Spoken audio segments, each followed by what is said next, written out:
Hello साथियों, आपके अपने YouTube channel exam based study में आपका स्वागत है। दोस्तों, मैं आपका छोटा भाई रोहित आपके लिए एक छोटी सी वीडियो लेके आया हूँ, जिसमें मैं राष्ट्रपति के वन लाइनर क्वेश्चंस के बारे में दोस्तों आप लोगों को बताऊंगा। दोस्तों, ये वन लाइनर क्वेश्चंस वो होते हैं जो हमारे एग्जाम में कहीं ना कहीं जरूर फंस जाते हैं। एक या दो क्वेश्चन जरूर हमारे एग्जाम में फंस जाएंगे दोस्तों तो वन लाइनर क्वेश्चंस को जरूर पढ़ना दोस्तों, और वीडियो को भी जरूर देखना दोस्तों। अगर आप वीडियो देखेंगे तभी वन लाइनर क्वेश्चंस आपके क्लियर होंगे दोस्तों। तो दोस्तों, कॉन्स्टिट्यूशन ऑफ इंडिया के बारे में दोस्तों हम बात करेंगे। तो आइए हम बात करते हैं भारत के राष्ट्रपति के बारे में। दोस्तों, मैं अभी राष्ट्रपति, फिर उपराष्ट्रपति, प्रधानमंत्री, दोस्तों ऐसी दोस्तों एक छोटी छोटी वीडियो लाऊंगा जिसमें मैं सभी के वन लाइनर क्वेश्चंस कराऊंगा दोस्तों।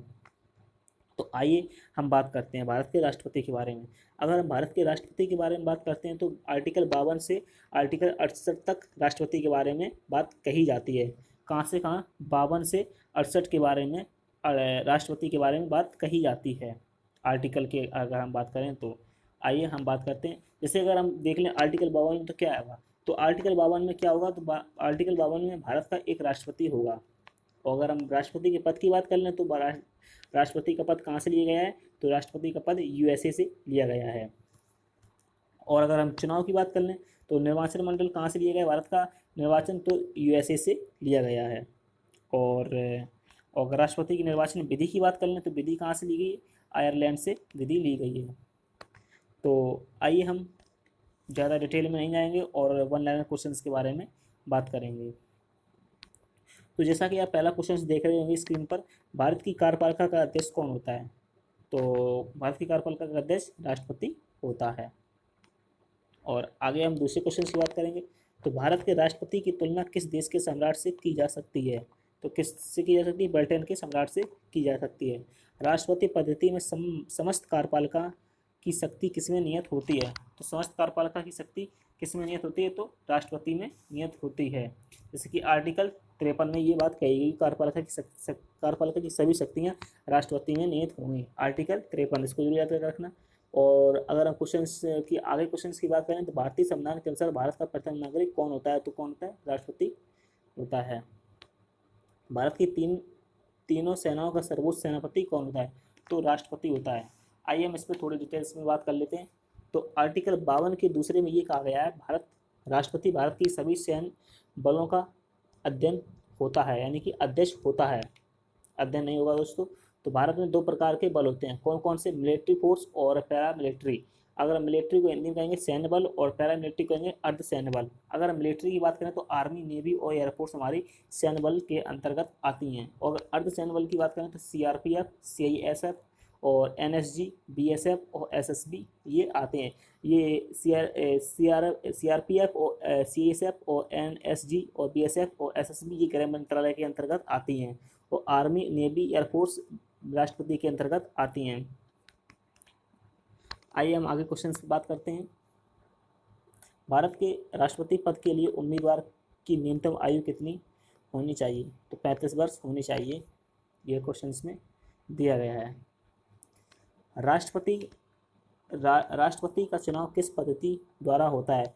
समानुपातिक, प्रतिनिधि एवं एकल संक्रमणी प्रणाली द्वारा होता है। भारत के राष्ट्रपति का चुनाव कौन संचालित करता है? तो भारत के राष्ट्रपति का चुनाव निर्वाचन आयोग करता है।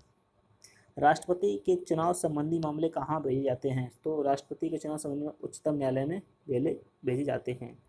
भारत के राष्ट्रपति का चुनाव कितने वर्षों के लिए होता है? तो कितने वर्षों के लिए होता है? 5 वर्षों के लिए होता है। राष्ट्रपति को उनके पद से कैसे हटाया जा सकता है? तो कैसे हटाया जा सकता है? संसद द्वारा महाभियोग चलाकर हटाया जा सकता है। तो और अगर हम इस पर डिटेल्स में बात करेंगे कि राष्ट्रपति पर महाभियोग कैसे चलाया जाता है, तो आइए हम इसका क्या प्रोसेस होता है महाभियोग का, तो हम इस प्रोसेस को आप लोगों को क्लियर समझा दें। संसद के किसी भी सदन से, चाहे लोकसभा या फिर राज्यसभा हो, एक नोटिस भेजा जाता है। वह नोटिस 14 दिन का होता है और राष्ट्रपति के पास 14 दिन के अंदर हटाने के लिए कहा जाता है।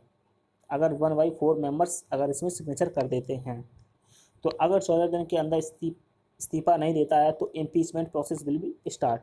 तो इम्पीचमेंट स्टार्ट कर दिया जाएगा। और इसमें लोकसभा के 2/3 मेंबर्स और राज्यसभा के 2/3 मेंबर्स होने चाहिए। अगर जैसे मान लें कि इम्पीचमेंट के दौरान राष्ट्रपति का वकालत कौन करेगा? राष्ट्रपति की वकालत, तो भारत का महान न्यायवादी इम्पीचमेंट के दौरान वकालत करेगा। तो दोस्तों ये हमारा ये महाभियोग का प्रोसेस होता है। तो आइए हम आगे क्वेश्चन की बात करते हैं। तो हमारे आगे क्वेश्चन कहता है, ये इसमें दिख नहीं रहा होगा दोस्तों, तो आगे देखिएगा। राष्ट्रपति पर महाभियोग किस आधार पर लगाया जाता है? तो किस आधार पर? संविधान की अतिक्रमण करने पर राष्ट्रपति पर महाभियोग लगाया जा सकता है। भारत के राष्ट्रपति को पद एवं गोपनीयता की शपथ कौन दिलाता है? तो भारत का मुख्य न्यायाधीश राष्ट्रपति को शपथ दिलाता है, ये तो सीधी सी बात है। संविधान के किस अनुच्छेद के अंतर्गत राष्ट्रपति मुख्य न्यायाधीश के समक्ष शपथ ग्रहण कराता है? तो आर्टिकल 60 के अंतर्गत कराता है। राष्ट्रपति अपना त्यागपत्र कैसे सौंपता है? उपराष्ट्रपति को सौंपता है। राष्ट्रपति के त्यागपत्र की सूचना उपराष्ट्रपति किसे देता है? लोकसभा अध्यक्ष को देता है। स्वतंत्र भारत के प्रथम राष्ट्रपति किस राज्य के थे? बिहार के थे। ये जरूर याद रखना, कभी कभी हमारे एग्जाम में पूछ लेता है। भारत के किस राष्ट्रपति की मृत्यु कार्यकाल खत्म होने से पहले हुई? डॉक्टर जाकिर हुसैन और फखरुद्दीन अली अहमद, इनकी मृत्यु कार्यकाल के दौरान हुई। भारत का राष्ट्रपति किसकी नियुक्ति नहीं करता है? उपराष्ट्रपति की नियुक्ति नहीं करता है। वित्त बिल के लिए किसकी स्वीकृति आवश्यक है? राष्ट्रपति की स्वीकृति आवश्यक है। लोकसभा व राज्यसभा के में राष्ट्रपति कुल कितने सदस्यों को मनोनीत करता है या मनोनीत कर सकता है? तो 12 सदस्यों को मनोनीत कर सकता है। भारत के राष्ट्रपति को कौन सलाह देता है? संघीय मंत्रिपरिषद सलाह देती है। और कौन सा व्यक्ति कार्यवाहक राष्ट्रपति तथा उच्चतम न्यायालय का मुख्य न्यायाधीश रहा है? तो एम हिदायतुल्लाह रहा है। आइए हम आगे बात करते हैं। किस विधेयक को राष्ट्रपति पुनर्विचार के लिए नहीं लौटाता है? धन विधेयक को पुनर्विचार के लिए नहीं लौटाता है। कौन? राष्ट्रपति। युद्ध अथवा बाहरी आक्रमण की स्थिति में आक्रमणकारी के विरुद्ध युद्ध की घोषणा कौन कर सकता है? तो हमारे राष्ट्रपति जी कर सकते हैं ऐसा। किस व्यक्ति को दोषी पाए जाने पर कौन उसे समाधान दे सकता है? तो कौन देगा? हमारा राष्ट्रपति हमारा ऐसा कर सकते हैं। भारत के राष्ट्रपति ने किस मामले में वीटो शक्ति का प्रयोग किया था? भारतीय डाकघर अधिनियम में वीटो शक्ति का प्रयोग किया था। भारत के राष्ट्रपति व उपराष्ट्रपति की अनुपस्थिति में कार्यभार कौन ग्रहण करेगा? सर्वोच्च न्यायालय का मुख्य न्यायाधीश करेगा ऐसा। अध्यादेश जारी करने का अधिकार राष्ट्रपति का कौन सा अधिकार है? विधायी अधिकार है। भारत का राष्ट्रपति किसके द्वारा चुना जाता है? संसदों व विधानसभा सदस्यों द्वारा राष्ट्रपति चुना जाता है।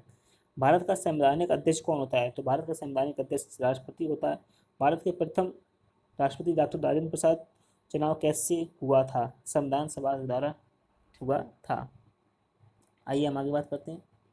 दोस्तों हमारे क्वेश्चंस यहीं पर ख़त्म होते हैं। राष्ट्रपति के जितने क्वेश्चंस होते हैं दोस्तों, ऐसे ही दोस्तों वीडियो देखने के लिए आप हमारे चैनल को सब्सक्राइब जरूर करें और बेल आइकन प्रेस कर दें, जिससे कि आप लोगों को नोटिफिकेशन मिलता रहे।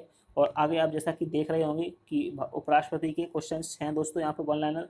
तो ऐसे ही दोस्तों हमारी वीडियो देखने के लिए बने रहिए हमारे साथ, एग्जाम बेस्ड स्टडी से ज़रूर जुड़िए।